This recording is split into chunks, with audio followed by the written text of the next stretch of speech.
Yasas, I'm Emma. Yasas, I'm Jack. So today we woke up in Naxos. We're in Santorini right now. So we went to Urea this morning, which was a site that had like 4 different phases of temples. So we looked at the temples and talked about the history for a little while. And then what did we do? So that was pretty cool. So after that, we went to the museum real quick. Probably the smallest museum we've seen, actually. It was like just one room. So that was like kind of spectacular from a speed perspective. We then took like 6 map quizzes, probably, and went over to Naxos town in the harbor, where there's this big old gate, doorstop sort of deal. It's the unfinished temple to Dionysus. Yes. All right, cool. Temple to Dionysus.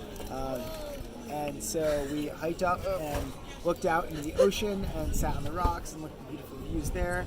And then we walked up to the main square of Naxos, where underneath they had been excavating what was a necropolis through multiple portions of time. This was in the Mycenaean period, the Bronze Age period. In the classical period, they built the old tumulus there. The Romans had houses, so there were all these different phases, and it was really cool to look at one place and see the way habitation has changed and usage has changed, and also talk about how archaeologists decide what and when to dig. And then after that, Emma? We went to the Naxos Archaeological Museum, so we walked up a pretty big hill to get there.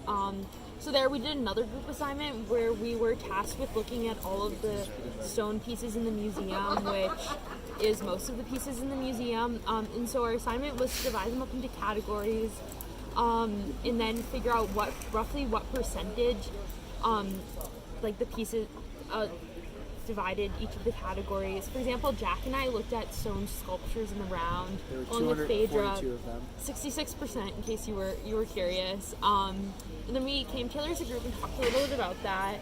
And then we had a lunch break, and then we got on the ferry to head to Santorini. And we're in Santorini now. I really like it. It's really nice. It's also Kara's last day, so it's a little sad. We've been hanging out on the island since then and trying to properly send Kara off, and I hope we've done a good job. And I think job. I think with that, that's the end of our video, so... Yes. Yasas.